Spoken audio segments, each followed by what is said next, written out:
बिस्मिल्लाहिर्रहमानिर्रहीम। अच्छा जी, आज हम लोगों ने कंटिन्यू करना है हमारा प्रीवियस जो टॉपिक था which was about weight loss for athletes, और काफ़ी इंपॉर्टेंट चीज़ें कल हमने डिस्कस की थी। पेज नंबर 129 के ऊपर मैं हूँ। सम सजेस्टेड लाइफस्टाइल चेंजेस। जैसे हम हमेशा बात करते हैं कि it's not only about losing weight but it is actually about getting to a healthier lifestyle। और एक मनाने सिंह क्लास तो क्लास सो भी सकते हैं। अच्छा ठीक है, हाँ, बट कुछ लोग तो खैर वो कन्वेंशनल क्लासेस में भी सो जाते हैं, तो वो तो फिर चीज सेम है ना। वो तो ऑनलाइन क्लासेस हो या कन्वेंशनल क्लासेस हो तो डजेंट मैटर।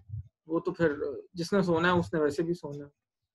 अच्छा, खैर बहरहाल, अच्छा, तो मैं बात कर रहा था कि ज़ाहिर है हम लाइफस्टाइल चेंजेस के ऊपर भी हमें फोकस करना चाहिए। जैसे शायद कल पता नहीं आपको एग्जांपल मैं दे रहा था या दूसरी क्लास को कि अगर हम सिर्फ इस मजबूरी के अंदर कुछ क्लीन ईटिंग या हेल्दी ईटिंग कर रहे हैं कि ओके मेरा बस स्पेसिफिकली कुछ वेट लॉस हो जाए, तो दैट मीन्स कि वो चेंज को अडेप्ट मैंने नहीं किया। वो लाइफस्टाइल चेंज मैं उसको अपना नहीं कह सकता। मुझे बस ये है कि यार ओके अच्छा ठीक है, मैं for one reason or the other because I have to lose weight तो I have to eat certain food and I have to avoid certain foods, या मे बी सब खा भी रहा हूँ तो मुझे थोड़ा सा पोर्शन कंट्रोल करना है। बट जिस दिन मेरा लाइफस्टाइल में वो हेल्दियर वेज में अडॉप्ट कर लूंगा, उस दिन ये है कि दैट मीन्स कि मैं एक लॉन्ग टर्म पॉजिटिव चेंज की तरफ जाऊँ। ठीक है, तो उन्हीं कुछ चीजों की यहाँ पे टेबल 9.5 के अंदर कुछ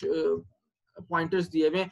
फॉर एग्जाम्पल, अच्छा ये भी बड़ा होता है कि लोग बहुत सारा कंप्लेंट कर रहे होते हैं कि भाई हम लोग तो आजकल की life is really really fast paced, हमारे पास इतना टाइम नहीं होता कि हम हेल्थ के ऊपर, फिटनेस के ऊपर, इन चीजों के ऊपर हम फोकस करें। तो again what we really need to make ourselves understand is that health comes first.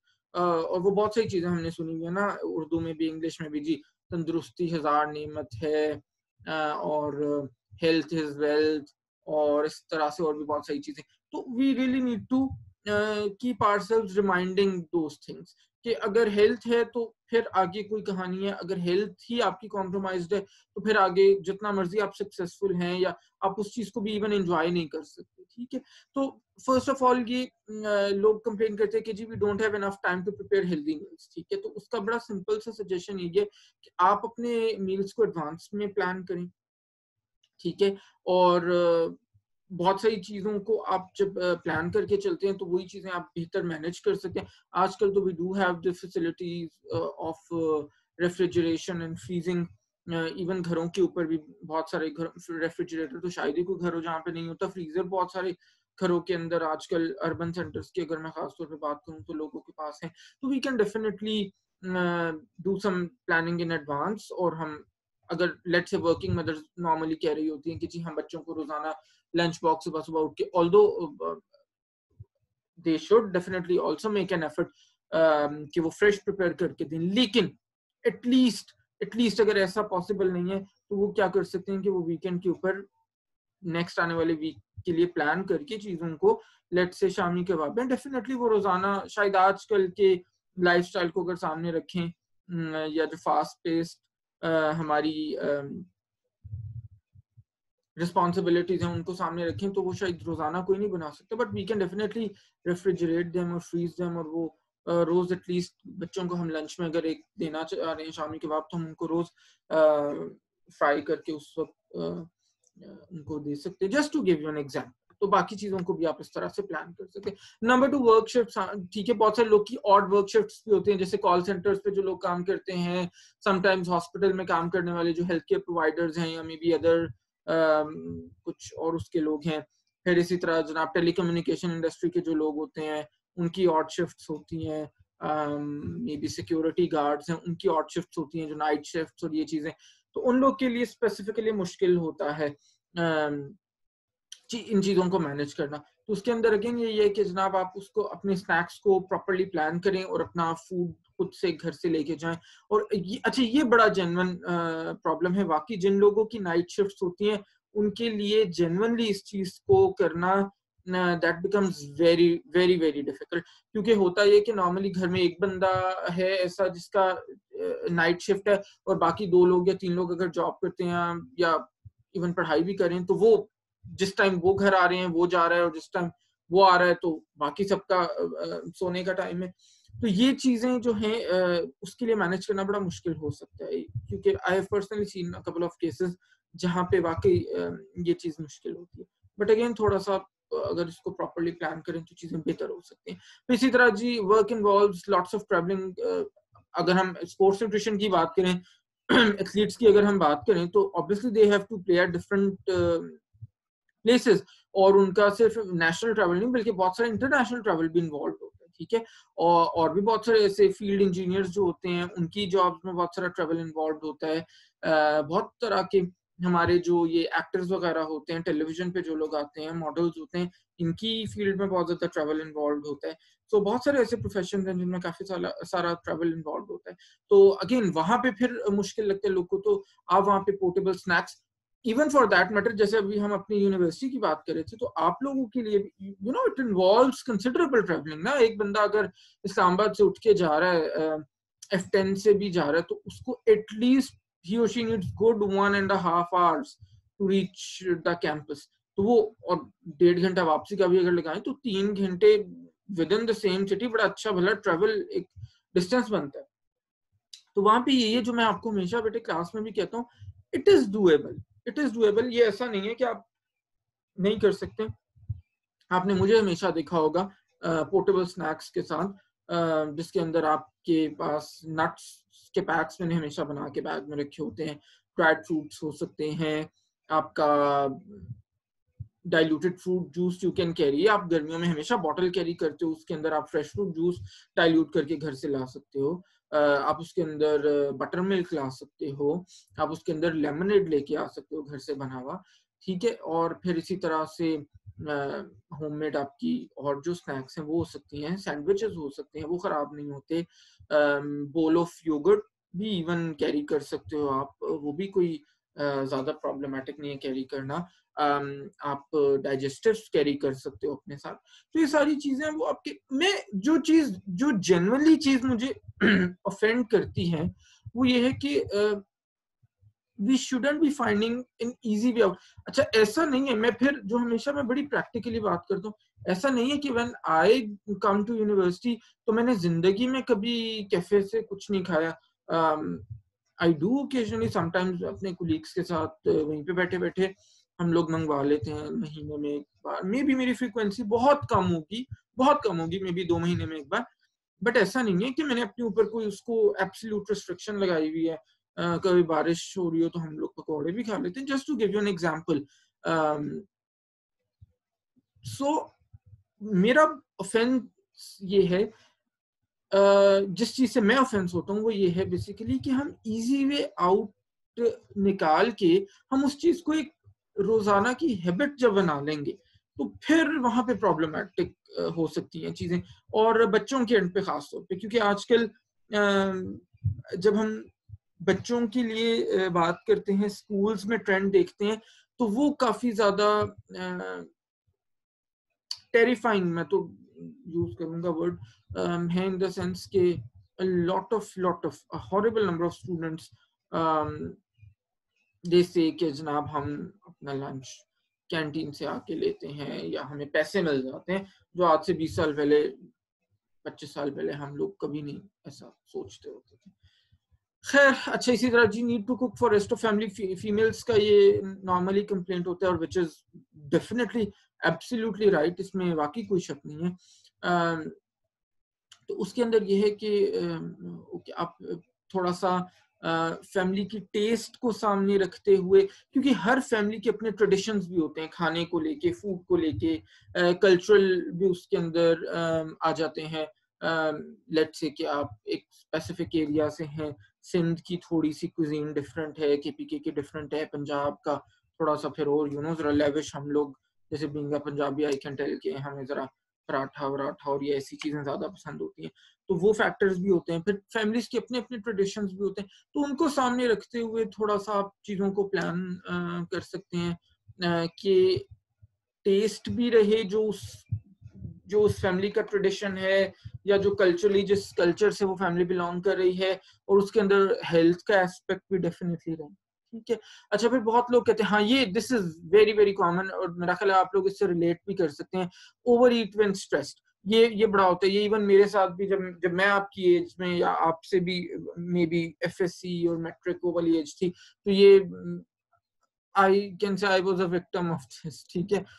तो और वो स्ट्रेस ऑब्वियसली पढ़ाई का जो मेरा स्ट्रेस होता था उसके अंदर, मैंने शायद आपको पहले भी बताया था, I used to eat half roll in one go, आराम से चाय का एक कप लिया, उसके साथ एक हाफ रोल ले लिया। तो इस तरह की चीजें मैं जनरली बहुत करता होता था जब भी मुझे I was stressed due to academics and stuff, ठीक है। तो उसके अंदर जो हमारे पास बिल्कुल भी कॉन्सेप्ट नहीं है, वो यही सजेस्ट करें जनाब, you can consider stress counselling, जो साइकोलॉजिस्ट के पास जाके आप बहुत अच्छे से कर सकते हैं। आप कोई अच्छा सा स्पोर्ट टेकअप कर सकते हैं। अगेन बहुत ज्यादा डिस्करेजिंग होते हैं हम बच्चों को लेके कि जी स्पोर्ट्स में जाएगा तो उसको पढ़ाई का हर्ज होगा, बट स्पोर्ट्स के अपने बहुत बहुत बहुत सारे बेनिफिट्स हैं।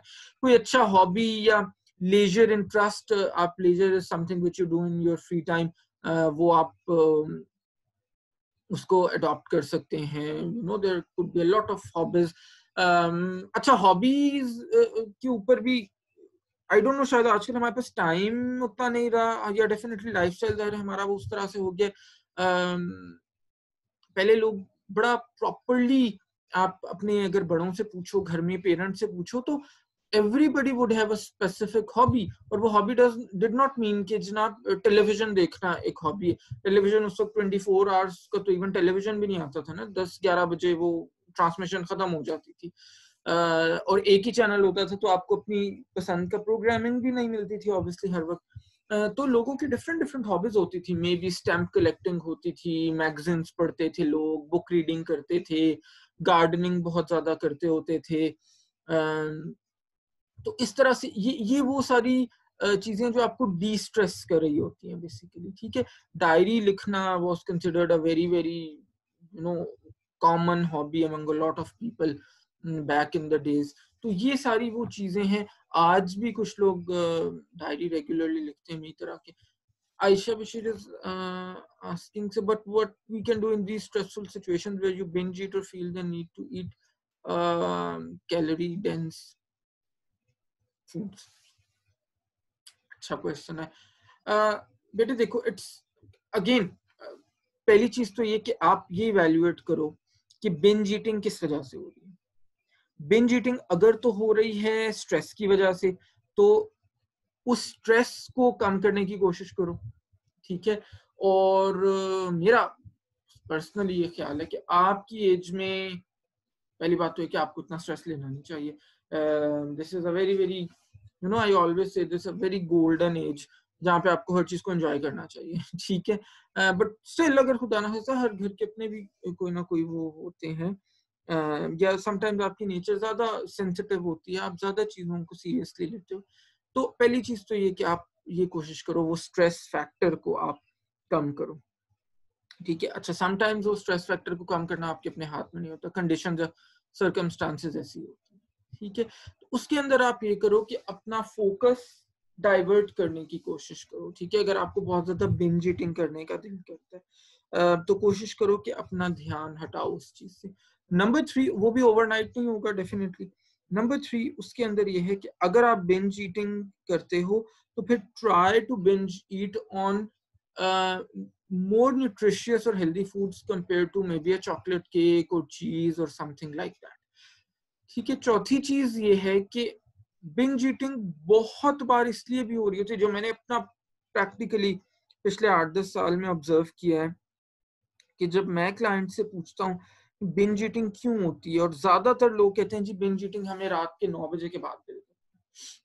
तो बिंज ईटिंग का मैंने जो एक बहुत ज्यादा ऑब्जर्व किया वो ये है कि जब आपका रूटीन सेट नहीं होता, आपका स्लीपिंग पैटर्न सेट नहीं होते, ठीक है। जैसे अब आजकल कोई अगर हम ले लें, जब आप लोग की क्लासेस ऑनलाइन हो रही हैं, तो बहुत सारे स्टूडेंट्स ये कहते हैं कि जनाब हम पूरी रात जागते हैं और सुबह में हम सोते हैं, दोपहर को हम सो के उठते हैं, यानी जो हमने रात वाला जो हमारा स्लीप है वो हमारी मे बी सुबह 6 बजे 7 बजे से लेके तो दोपहर 1-1:30 बजे तक है।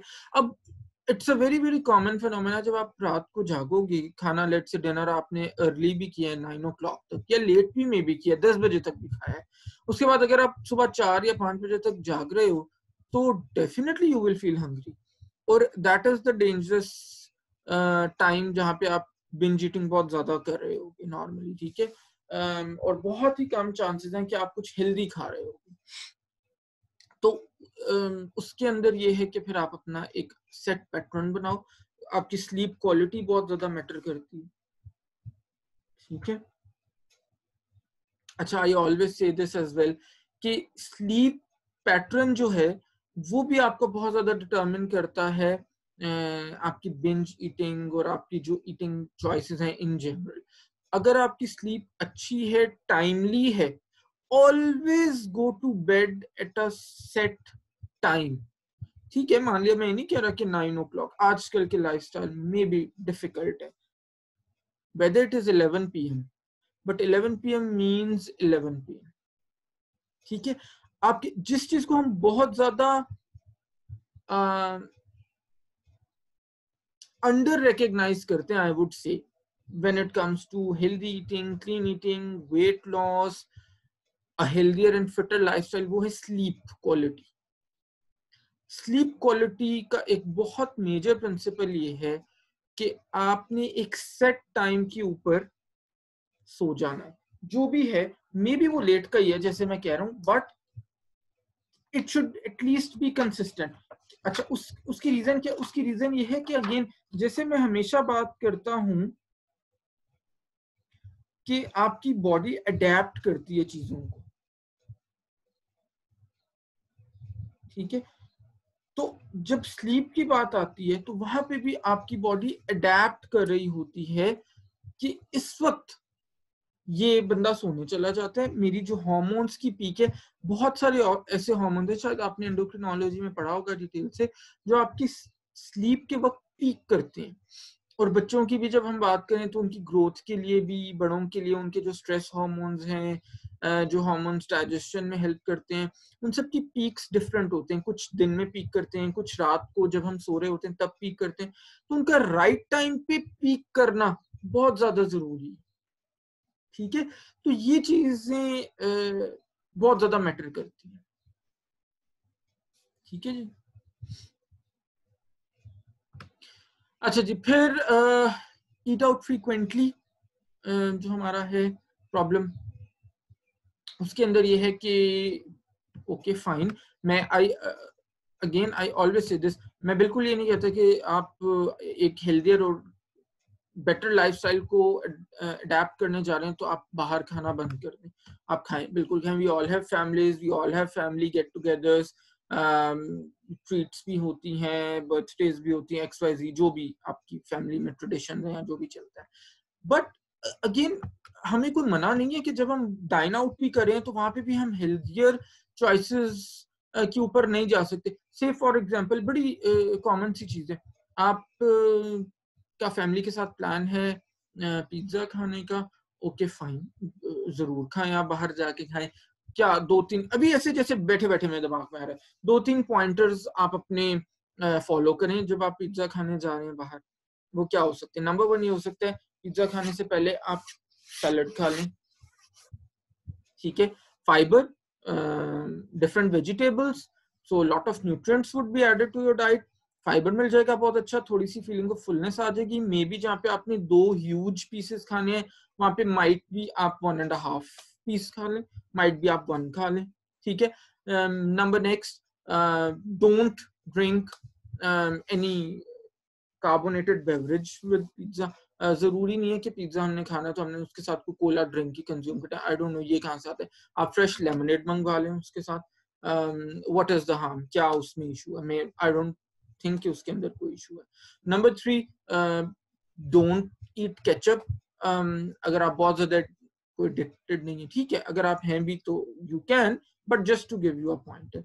नंबर नेक्स्ट मे बी क्या हो सकता है, यू कैन रिक्वेस्ट कि उसकी डो थोड़ी सी थिन रखें, जब आप ऑर्डर दे रहे हैं, ठीक है, you can order some side vegetables as well, उसके अंदर भी, या उसको ये भी कह सकते हैं कि जनाब आप चीज की अमाउंट थोड़ी सी कम रखें।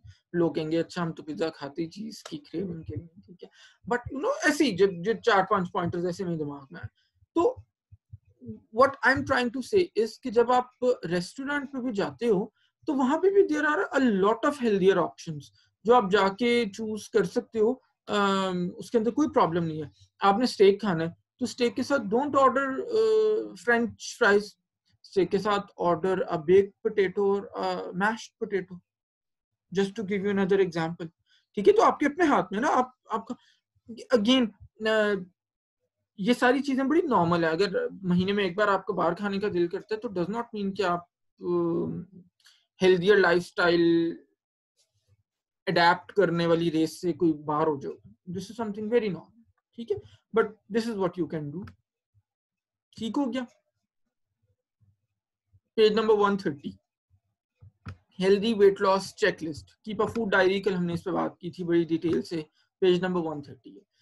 Do not skip meals or starve yourself during the day. अच्छा ये बड़ा होता है वैसे, ये मेरे साथ honestly कभी कभी हो जाता है। दूसरों को क्या कहना मैंने, ये जो मील स्किप करने वाला चक्कर, sometimes we get so much preoccupied with the things going on कि ऑफिस में आप घर से लंच लेके जाते हैं और वापसी पे आप वो पूरा के पूरा उठा के वापस ला रहे होते हैं, ठीक है, so that you should not be doing, ये आपको बिल्कुल भी नहीं करना चाहिए, ठीक है।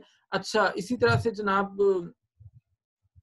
जब आप प्लान्ड मील्स के साथ चलते हैं तो आपकी वो जो एक्सेसिव हंगर, वो एकदम बिंज ईटिंग वाला होता है, वो भी कम होता है, एपेटाइट आपकी सेटिस्फाइड रहती है और एनर्जी लेवल्स आपके बेटर रहते हैं थ्रू आउट द डे, ठीक है। इसी तरह रियलिस्टिक गोल्स की हमने कल बड़ी डिटेल से बात कर ली थी, जरूरी नहीं है। अच्छा फिर अगेन जो मैं हमेशा कहता हूँ, there are no banned foods, all foods are allowed, all foods are allowed. कोई ऐसी चीज नहीं है जो आप इवन हमारे जो देसी फूड्स भी हैं, वेदर इट इज निहारी और व्हाटएवर, जो आपको अपेरेंटली बड़ा ये कहा जाता है या समझाया जाता है कि जी अनहेल्दी है। सो अनहेल्दी तब है जब हम एक्सीड कर रहे हैं, जब हम सुपर साइज। अगर आप ये चाह रहे हैं कि आप रोज नाश्ते में निहारी खाएं तो that is definitely an unhealthier version of eating nihari. लेकिन अगर आप ये कह रहे हैं कि भाई 2 हफ्ते बाद एक दिन वीकेंड पे मैं घर वालों के साथ I just want to enjoy myself, और घर वालों के साथ में अपना वीकेंड अच्छे से स्पेंड करना चाह रहा हूँ, आप निहारी खाते हैं, तो इट इज एब्सोल्युटली फाइन। उसके अंदर कोई परेशानी की बात नहीं है, गिवन कि आप फिजिकली एक्टिव हैं, गिवन कि आपका एक हेल्दियर लाइफस्टाइल है, गिवन कि आप जनरली हेल्दी क्लीन ईटिंग करते हैं, तो उसके साथ आप ओकेजनली ऐसी चीजें कंज्यूम करें, not a problem. Do not set yourself rigid eating and exercising rules. Be flexible and never feel guilty if you overindulge or miss an exercise session. हाँ ये भी बिल्कुल ठीक है। आपने आप एरोबिक क्या सिंपल आप ब्रिस्क वॉक करते हैं बाहर जाके पार्क में, और जनाब एक दिन बारिश हो रही है बहुत तेज, आप नहीं जा सकते, तो इट इज एब्सोल्युटली फाइन। घर में बैठ के उसमें मातम करने वाली नहीं खुदा ना खास्ता बात के जनाब वो हो मेरा तो आज इतनी कैलोरीज बर्न हुई, इट इज एब्सोल्युटली फाइन। एक दिन आपने एक्सरसाइज सेशन मिस कर दिया। आप देखो बेटे, जब जब प्रोफेशनली हम चीजें डेवलप करते हैं तो हम हमेशा ह्यूमन नेचर को माइंड में रखते हैं। मैं इसीलिए कहता हूँ आई डोंट नो लोग बेचारे किस तरह से they fall a prey to such non professionals जो हमें बहुत सारे सोशल मीडिया और टेलीविजन पे आके मिलते हैं कि जी आपने रोजाना 2 घंटे एक्सरसाइज करनी है, और वो टिपिकल जो मैं हमेशा, अब तो आप शायद मुझसे तंग आ गए होंगे सुन सुन के, लेमन वाटर और एप्पल साइडर विनेगर वाले जो लोग हैं। जब हम WHO की गाइडलाइंस पढ़ते हैं फिजिकल एक्टिविटी की, कितने सिंपल गाइडलाइंस है जी, 30 मिनट्स अ डे, कितने दिन, 5 days अ वीक। यानी WHO भी इस चीज को रियलाइज करता है कि at the end of the day we all are humans. तो वो भी आपको नहीं कहता कि आपने 7 days a week physical activity करनी है, वो भी कह रहे हैं कि जनाब 2 days का आप मार्जिन, मे बी वो 2 days आपके वीकेंड के हो सकते हैं जब आपका फैमिली टाइम है and you don't really want to go out and do exercise और डू योर फिजिकल एक्टिविटी, वो टाइम आप फैमिली के साथ एंजॉय करो XYZ। मे बी वो 2 दिन आपके कोई वीकडेज के हो सकते हैं, जो लेट से मंडे और ट्यूसडे आपका बहुत हेक्टिक होता है, या वेडनेसडे ट्यूसडे और थर्सडे आपका 2 दिन है जो बहुत हेक्टिक होते हैं, आपकी ज्यादा क्लासेस होती हैं, बाय द टाइम आप घर पहुंचते हो तो मगरिब हो रही होती है, you can't really go out and exercise या स्टफ लाइक दैट। तो जब भी हम प्रोफेशनली चीजों को डेवलप करते हैं तो we always keep this margin कि सब लोग इंसान है, तो सब लोगों की जो ये रिक्वायरमेंट्स हैं और ये जो छोटे छोटे हम लोग कर रहे होते हैं जिंदगी में चीजें, फैमिली टाइम और ये सब चीजें, तो ये these should always be there. ठीक है. लास्ट में कहने जी, examine your feelings and emotions when you eat. Food should not be used as a shield for emotional problems. जैसे आयशा ने भी थोड़ी देर पहले पूछा था बेटे. So solve these with the help of a trained counselor or eating disorder specialist. कि हाँ बिल्कुल सही है कि अच्छा बहुत से लोग ये भी कहते हैं जब हम स्ट्रेस्ड होते हैं तो या तो हम बहुत ज्यादा खाते हैं, कुछ कम लोग ऐसे होते हैं, लेकिन वो ये भी कहते हैं कि I am one of those कि अगर आप बहुत ज्यादा स्ट्रेस्ड हैं तो आपको भूख नहीं लगती, आप बहुत कम खाते हैं. तो दोनों तरह की सिचुएशंस बहुत अच्छी नहीं है. और again there is no harm in seeing a psychologist. ठीक है, अगर आप स्ट्रेस्ड हैं तो आप you can go and talk to your psychologist as well. What is thermogenesis? Thermogenesis आपको पता है हीट प्रोडक्शन को कहते हैं. ठीक है जी, जब भी हम खाना खाते हैं तो हमारा मेटाबॉलिक रेट इंक्रीज होता है और हमारा बॉडी टेम्परेचर आ रहा है, वी फील वार्म, कैलोरीज आ रही है ना, एनर्जी अंदर जा रही है, तो बॉडी टेम्परेचर रेस करेगा हमारा. ठीक है, तो अब जनाब ट्रिक ये है कि अगर हम राइट अमाउंट के अंदर मैक्रोन्यूट्रिएंट्स को कंज्यूम करेंगे तो इट इज क्वाइट पॉसिबल कि जो हम कैलोरीज का इंटेक कर रहे हैं उसमें से कुछ हम नेचुरली उनको बर्न कर दें एज हीट. ठीक है, और वो राइट अमाउंट ऑफ मैक्रोन्यूट्रिएंट्स, इसलिए कह रहा हूँ कि कुछ मैक्रोन्यूट्रिएंट्स का थर्मिक इफेक्ट ज्यादा है, यानी कुछ मैक्रोन्यूट्रिएंट्स ज्यादा हीट प्रोड्यूस करते हैं, कुछ कम प्रोड्यूस करते हैं. मैंने शायद आपको पिछले चैप्टर में if I am not wrong मैंने बताया था कि सबसे जो हाईएस्ट थर्मिक इफेक्ट होता है वो होता है प्रोटीन का, जो इंटरमीडिएट थर्मिक इफेक्ट होता है वो होता है कार्ब्स का, और जो लोएस्ट थर्मिक इफेक्ट होता है वो होता है फैट्स. ठीक है, इन अदर वर्ड्स इसका मतलब है कि जब हम प्रोटीन कंज्यूम करते हैं तो सबसे ज्यादा हीट प्रोड्यूस होती है, जब हम कार्ब्स प्रोड्यूस करते हैं तो उस कार्ब्स कंज्यूम करते हैं तो उससे कम हीट प्रोड्यूस होती है, जब हम फैट्स कंज्यूम करते हैं तो उससे सबसे कम हीट प्रोड्यूस होती है. ठीक है, तो और टू बी एग्जैक्ट यहाँ पे उन्होंने फिगर्स दिए हैं, जब हम 100 कैलोरीज प्रोटीन से लेते हैं तो हमारी तकरीबन 20 calories are wasted as heat, which is good ना. अच्छा, जब हम 100 कैलोरीज कार्ब से लेते हैं तो between 12 and 15 are wasted as heat, और जब हम 100 कैलोरीज फैट से लेते हैं तो only 3 are wasted as heat. तो इससे हमें अगेन हमें पता चलता है कि अगर हमने अपना मेटाबॉलिक रेट अच्छा रखना है तो हम ये कर सकते हैं कि हम अपनी डाइट में प्रोटीन और कार्ब्स का प्रोपोर्शन रिलेटिवली ज्यादा रखें. रिलेटिवली कहा है मैंने, ये नहीं कि फैट्स खत्म कर देंगे, और फैट्स को रिलेटिवली कम रखें. तो दैट मीन्स कि हम जो कैलोरीज कंज्यूम करेंगे उसमें से रिलेटिवली ज्यादा would be burned off as heat और relatively less calories would be retained. ठीक है, तो again good reason to keep your fat intake slightly low. Slightly कह रहा हूँ, फिर ये लोग बहुत ज्यादा डिफरेंट उसके ऊपर चले जाते हैं कि अच्छा एब्सोल्युटली पता नहीं उन्होंने कुछ फैट्स से दूर भाग जाए. ठीक है जनाब, पेज नंबर 131 मेटाबॉलिक रेट. आपको पता है मेटाबॉलिक रेट क्या होता है? मेटाबॉलिज्म कहते हैं जितने भी आपके anabolic and catabolic process body में हो रहे हैं उन सबका जो सम टोटल है, आप एफएससी से पढ़ते हुए आ रहे हो. मेटाबॉलिक रेट वो रेट होता है जिसके ऊपर आपकी बॉडी कैलोरीज को बर्न करती है, कैलोरीज को कंज्यूम करती है. ठीक है, बीएमआर क्या होता है? Basal metabolic rate is the rate at which you burn calories for essential body function जो आपके कंटिन्यूसली चल रहे हैं, ब्रीदिंग है, ब्लड सर्कुलेशन है, इवन ड्यूरिंग स्लीप भी आपके चल रहे होते हैं. रेस्टिंग मेटाबॉलिक रेट आपको पता है हम इंटरचेंजेबली बीएमआर के साथ यूज करते हैं, दोनों में स्लाइट सा डिफरेंस होता है. वो ये है कि रेस्टिंग मेटाबॉलिक रेट बेसिकली आपका मेजर करते हैं जब आप अवेक होते हैं और आपकी नॉन फास्टिंग स्टेट होती है, तो थोड़ा सा इसके अंदर फ्लेक्सिबिलिटी होती है.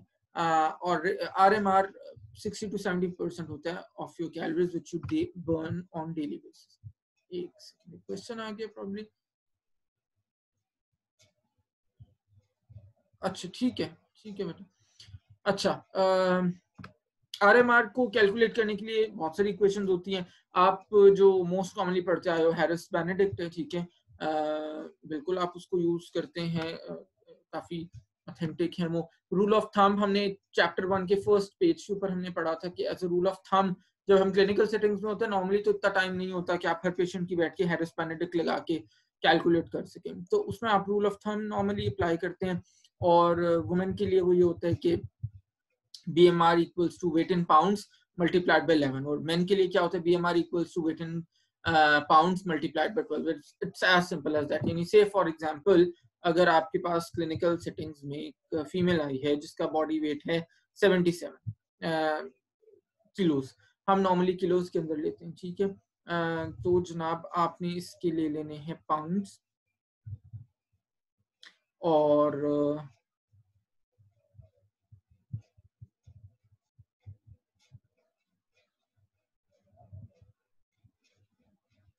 अच्छा मेरा मोबाइल का कैलकुलेटर ही जवाब दे गया, मैं यहाँ पे ट्राई करता हूँ। अच्छा, this can happen in live sessions. मैंने क्या 77 प्रॉब्ली का था, if I am not wrong, ठीक है। अच्छा चल पड़ा। अच्छा जी, सो आप क्या करेंगे, 77 किलोज अगर उसका वेट है तो आप 2.2 से मल्टीप्लाई कर देंगे, दैट बिकम्स 169.4, और आप जनाब उसको 11 से मल्टीप्लाई करें तो यू गेट 1863। तो ये उसका BMR 169, ओके ठीक है, मैंने आपने कहा 169 बिल्कुल सही है। तो 169 को आप 11 से मल्टीप्लाई कर दीजिए, उस फीमेल का आ जाएगा BMR। और इसी तरह लेट से मेल आपके पास आया 91 केजीज, ठीक है, 91 इंटू 2.2 200 बन जाते, 200 को आप 12 से मल्टीप्लाई कर दें तो दिस बिकम्स 2400, 2402 2400 आप अप्रोक्सीमेटली ले सकते हैं। तो ये उस मेल का BMR बन गया। तो see it's as quick as that. तो क्लिनिकल सेटिंग्स में आप रूल ऑफ थंब को बिल्कुल यूज कर सकते हैं, और करते हैं, हम वही करते हैं नॉर्मली, हम इक्वेशंस में पुट करके नहीं कर रहे होते। ये जो इक्वेशन वाला काम है या तो हम ये एकेडमिक सेटिंग्स में करते हैं या फिर हम ये रिसर्च सेटिंग्स के अंदर करते हैं, ठीक है। वैसे नॉर्मली हम कैलोरीज कैलकुलेट करते हुए फिर नहीं कर रहे होते इनको इक्वेशंस को use. Anika Mansoor is asking, can you repeat? अच्छा, difference between BMR and RMR जी बेटे, BMR और RMR में ये डिफरेंस है कि बेसिकली BMR आप का वो वाला मेटाबॉलिक रेट है जो आप रेस्ट के ऊपर कैलकुलेट करते हैं, ठीक है। यानी जब आप सो रहे हैं और आपको जो मोस्ट एसेंशियल बॉडी फंक्शंस के लिए एनर्जी रिक्वायर्ड है उस वक्त, जो आप सोते में ब्रीदिंग कर रहे हैं आप ऑब्वियसली, या ब्लड सर्कुलेशन हो रही है। RMR जब आप कैलकुलेट करते हैं तो क्राइटेरिया लेस स्ट्रिक्ट होता है। लेस स्ट्रिक्ट से क्या मतलब है कि यानी RMR करते हुए आपका एक तो आप अवेक हैं जब आप RMR किसी इंडिविजुअल का कैलकुलेट करें, बॉम्ब कैलोरीमीटर और वो सारा प्रोसीजर होता है उसका। और दूसरी चीज ये कि आपका जो नॉन फास्टेड स्टेट होती है, BMR जब आप कैलकुलेट करते हैं तो उससे पहले आपने फास्टिंग करनी होती है 12 आवर्स की, नॉर्मली वो हम लेते हैं, ठीक है। तो BMR यानी आप ये याद रख सकते हो कि BMR वो मिनिमम नंबर ऑफ कैलोरीज हैं जो मोस्ट बेसिक फंक्शंस के लिए रिक्वायर्ड, ठीक है। और RMR वो वाली कैलोरीज हैं जो आपकी बॉडी को चाहिए होती हैं जब आप एट रेस्ट है। बट एट रेस्ट का मतलब ये नहीं कि आप सो रहे हैं। माया शाह फरीद इज आस्किंग, पिछले चैप्टर में फॉर वुमेन के लिए वेट इन केजेस मल्टीप्लाइड बाय 22। हाँ ठीक है बेटे, सही है, वेट इन केजेस मल्टीप्लाइड बाय 22 बिल्कुल सही है, वो भी ले सकते हैं, that is absolutely the same. देखो ना, पाउंड्स के लिए मैंने क्या बताया, 11 पाउंड्स के लिए क्या बताया, 11 से मल्टीप्लाई करना है ना। तो अगर केजेस में ले रहे हो 1 kg is equal to 2.2 pounds, तो हम उसको राउंड ऑफ 2 पे कर लेते हैं, तो बिल्कुल सही है। 22 से आप कर दो, वेट इन केजेस डायरेक्टली कर दो। मैंने क्या बताया था, 77 फीमेल की एग्जांपल दी थी, तो 77 मल्टीप्लाइड बाय 22 अगेन 1694, बिल्कुल ठीक है। तो आप वैसे भी कर सकते हो, और ऐसे कन्वर्ट करके करना है तो वो कितना 169 आ रहा था, 169 को 11 से करो तो वो कितना आ रहा है 1860 समथिंग, ठीक है। तो दोनों तरह से आप कर सकते हो, कोई प्रॉब्लम नहीं, ठीक है। माया क्लियर हो गया बेटे? दोनों आप यूज कर सकते हो, बल्कि यहाँ पे दिया हुआ है, हाँ पेज नंबर 131 पे भी दोनों इक्वेशंस लिखी हुई हैं, आप देखो। वुमेन